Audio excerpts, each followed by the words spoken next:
আসসালামু আলাইকুম সবাইকে। আশা করি আপনারা সবাই অনেক ভালো আছেন।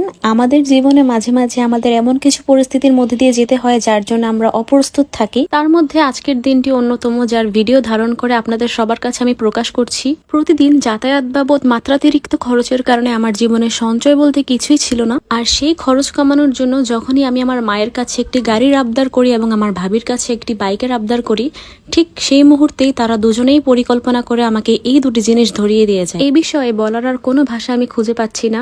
যাক, এই বেদনার কথা না হয় বাদ দিলাম। আসল বেদনা তো হচ্ছে পরীক্ষা। কাল আমার সর্বশেষ পরীক্ষা এবং টানা 3 দিন যাবৎ একই বিষয় পড়াশোনা করেও এবং আজ সকাল 9টা থেকেও সেই বিষয় পড়াশোনা করে এখন আমি দেখছি আমার কাছে সম্পূর্ণই সবকিছু অচেনা এবং অজানা। রাত আরো বাকি আছে, সারা রাত পড়বো ভেবে একটু বিরতি নিয়ে গান শুনতে গেলাম। ঠিক তখনই আমি পড়লাম আরেক বিপদের মুখে। গান শোনার যন্ত্রটি আমি কোনোভাবেও আমার মুঠোফোনের সাথে সংযুক্ত করতে পারছিলাম না। নিজ হাতেই কোনো অঘটন ঘটিয়ে ফেললাম কিনা ভেবে ভেবাচেকা খেয়ে দাঁড়িয়ে রইলাম। আর ক্ষণে ক্ষণে আলোকচিত্র গ্রহণের যন্ত্রে দেখছিলাম যে ভাইয়া চলে আসে কিনা, কেননা এতটা চাপের মাঝে থেকে আবার কোনো দোষের বোঝা বইতে পারা আমার দ্বারা সম্ভব নয়। শেষমেশ বহু প্রচেষ্টার পরে আমি সংযুক্ত করতে ভুলে যান। আবার আমি ফিরে আসি পড়াশোনায়, কেননা পড়াশোনা ছাড়া আমাদের জীবন অচল। কিন্তু হঠাৎই মনে পড়ে গেল আমার মুঠোফোন আমায় কেমন যেন ডাকছে। আমি একদমই দেরি না করে তার ডাকে সাড়া দিয়ে দিলাম এবং তাকে কিছুক্ষণ সময় দিয়ে আসলাম। আচমকা আমার মাথায় চলে আসলো যে এসব ভণ্ডামি আমার আজকের রাতটা করলে চলবে না, আমি তাড়াতাড়ি আবার পড়াশোনা করতে চলে যাই। এর মাঝে কেমন যেন হঠাৎ ক্ষুধায় কাতর হয়ে গেলাম এবং আমার মন বলল যে ঝাল কিছু আমার খাওয়া উচিত। আর আমার মন আমায় কিছু বলবে সেই কথা আমি ফেলে দেবো, সেটা তো অসম্ভব ব্যাপার। সোজা আমি চলে যাই রান্নাঘরে আমার প্রিয় খাবারটি তৈরি করার জন্য।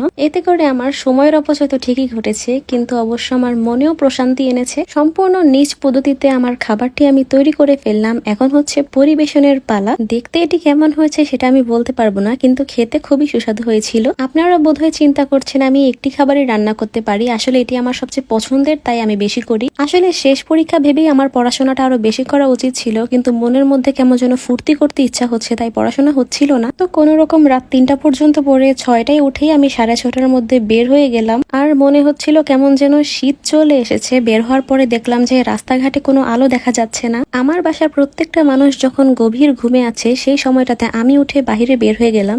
আমি জানি না জীবন আমাকে এর কি প্রতিদান দিবে। বিশ্ববিদ্যালয়ের বাসটি যখন একদম যায় অবস্থা, ঠিক সেই সময় আমি গিয়ে বাসটিতে উঠে গেলাম এবং পরক্ষণে লক্ষ্য করলাম পাশে বসা একটি মেয়ে আমার কাঁধে মাথা রেখেছে। দেখতেই পাচ্ছেন যে আমি আমার বিশ্ববিদ্যালয়ে পৌঁছে গিয়েছি এবং ঘুমে আমি পাগল প্রায়। পরীক্ষার চিন্তায় যখন আমার হাত পা কাঁপছিল, ঠিক তখন এই বাসে আমার পাশে বসা মেয়েটির হাত আমি ধরে নেই। আমার পড়াগুলো হালকা দেখে আমি পরীক্ষা দিয়ে বের হয়ে যাই এবং বের হয়ে আমি আমার বান্ধবীর সাথে তার এলাকা খিলগাঁও পরিদর্শন করে তার সাথে ঘোরাফেরা করে উবার একটি মোটরসাইকেল ডেকে নিজের বাসায় দ্রুত গতিতে পৌঁছে যাই। তো আজকে এই পর্যন্তই। দেখার জন্য ধন্যবাদ সবাইকে। সবাই ভালো থাকবেন, সুস্থ থাকবেন। আল্লাহ হাফেজ।